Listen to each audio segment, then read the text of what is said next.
क्या कोई मेडिसिन आपका वजन घटाने में हेल्प कर सकती है? आइए जानते हैं इस वीडियो में।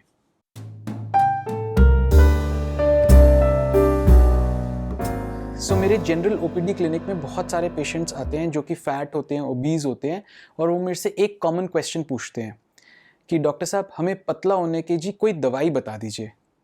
तो फिर मैं क्या करता हूँ, मैं ऐसे ऐसे सोचता हूँ और सोच के फिर मैं बोलता हूँ कि पतला होने के लिए सिर्फ दो ही तरीके हैं। एक तो अपने डाइट पे कंट्रोल करिए, हेल्दी डाइट खाइए, प्रोटीन ज़्यादा लीजिए, कार्ब्स एंड फैट्स कम लीजिए, एंड सेकंड आप एक्सरसाइज करिए, कैलोरीज को बर्न करिए, कोई स्पोर्ट्स खेलिए, एट्सेट्रा एट्सेट्रा।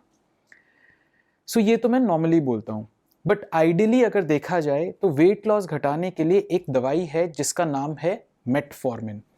मेटफॉर्मिन वो केमिकल या ड्रग या वो दवाई है जो कि हम डायबिटिक पेशेंट्स में देते हैं, स्पेशली टाइप 2 डायबिटीज़ मेलाइटिस में, और वहाँ पर ये शुगर का या ब्लड ग्लूकोज लेवल कम करती है क्योंकि ये लिवर में जो ग्लूकोज जनरेट होता है या प्रोड्यूस होता है उसको रिड्यूस करती है।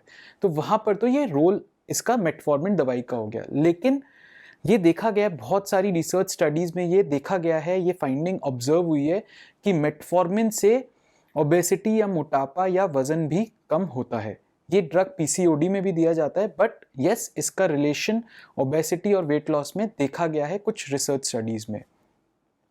तो अब ये एक्ट कैसे करता है, या फिर ओबेसिटी में या मोटापे में मेटफॉर्मिन कैसे एक्ट करता है? बेसिकली मेटफॉर्मिन क्या करता है, आपकी एपेटाइट को, आपकी भूख को घटा देता है। ये आपके ब्रेन के हंगर सेंटर्स पे वर्क करता है और वहाँ से एक सिग्नल जनरेट करता है जिसकी वजह से आपकी एपेटाइट, भूख, हंगर थोड़ी रिड्यूस हो जाती है। तो जनरल सी बात है, अगर आपकी हंगर रिड्यूस हो जाएगी, हंगर पैंग या एपेटाइट रिड्यूस हो जाएगी, आपको खाने का मन नहीं करेगा, तो नेचुरल कॉन्सिक्वेंस है कि वेट लॉस होने के चांसेस बढ़ जाते हैं। अब मेटफॉर्मिन की जो डोज है वो मैक्सिमम डोज है 3 ग्राम्स पर डे, बट मोटापे के लिए, ओबेसिटी के लिए, वेट लॉस के लिए जो मेटफॉर्मिन की मैक्सिमम डोज है वो जनरली होती है 2 ग्राम्स पर डे, एंड ये जनरली हम जो ओबेसिटी के लिए देते हैं वो 500 मिलीग्राम्स या 1 ग्राम पर डे मैक्सिमम प्रेफर करते हैं, उससे ज़्यादा नहीं जाते हैं। प्लस मेटफॉर्मिन लेने के साथ साथ काफ़ी सारे साइड इफ़ेक्ट्स हैं, जिनमें से कॉमन साइड इफ़ेक्ट्स हैं नोजिया, वॉमिटिंग, ब्लोटिंग, एंड ये 20% ऑफ द पेशेंट्स जो मेटफॉर्मिन लेते हैं उनमें देखा गया है। तो अगर मोटापे के लिए मेटफॉर्मिन देते हैं तो हम ये बोलते हैं जनरली आप रात को ले लीजिए विद एन एंटासिड, ताकि आपका ड्यूरिंग द डे कोई ब्लोटिंग, नोजिया, वॉमिटिंग जैसी सेंसेशन नहीं हो। बट अगेन, अगर डायबिटिक के केस में दे रहे हैं तो मॉर्निंग इवनिंग रेजिम फॉलो करना है, लेकिन मोटापे के लिए आप once a day dose of metformin भी ले सकते हैं। बट ये केयरफुल रहना ज़रूरी है कि मेटफॉर्मिन किडनी पेशेंट्स में नहीं देना चाहिए, क्योंकि मेटफॉर्मिन का साइड इफ़ेक्ट होता है किडनी पे, इसीलिए किडनी पेशेंट्स में या जिनको किडनी की बीमारी है, यूरिन आउटपुट कम है, एट्सेट्रा एट्सेट्रा, उसमें मेटफॉर्मिन हम जनरली नहीं देते हैं।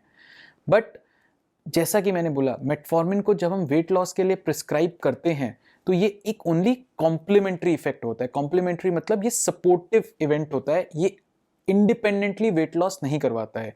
मेटफॉर्मिन तभी इफेक्टिव होगा वेट लॉस में अगर आप उसको कपल अप करेंगे हेल्दी डाइट प्लस एक्सरसाइज के साथ। तो metformin plus healthy diet plus exercise will actually have a good effect for weight loss. Independently metformin का role in weight loss is very minimal, बहुत कम या ना के बराबर इफेक्ट होता है।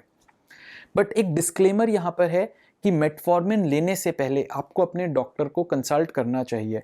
वैसे भी बिना डॉक्टर के प्रिस्क्रिप्शन के जनरली केमिस्ट्स आपको मेटफॉर्मिन ड्रग नहीं देंगे, बट स्टिल अगर कहीं से आपको मेटफॉर्मिन अरेंज हो जाता है तो आपको अपने डॉक्टर, फिजिशियन, प्रैक्टिसिंग क्लिनिशियन को कंसल्ट करे बिना मेटफॉर्मिन नहीं स्टार्ट करना चाहिए, किसी भी बीमारी के लिए नहीं, एंड स्पेशली ओबेसिटी के लिए तो बिल्कुल ही नहीं, क्योंकि ओबेसिटी को कंट्रोल करने के और बहुत सारे अच्छे तरीके हैं। Metformin is generally an additional drug of choice, जहाँ पर कि हम लोग देखते हैं एज डॉक्टर्स कि हाँ पेशेंट अपना एफर्ट पूरा कर रहा है हेल्दी डाइट में, एक्सरसाइज में, तो why not add an metformin dose so that वो इफेक्ट ऑफ वेट लॉस थोड़ा एक्सटेंसिव हो जाए या बढ़ जाए।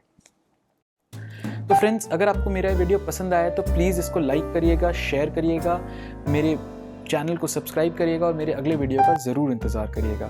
थैंक यू एंड धन्यवाद।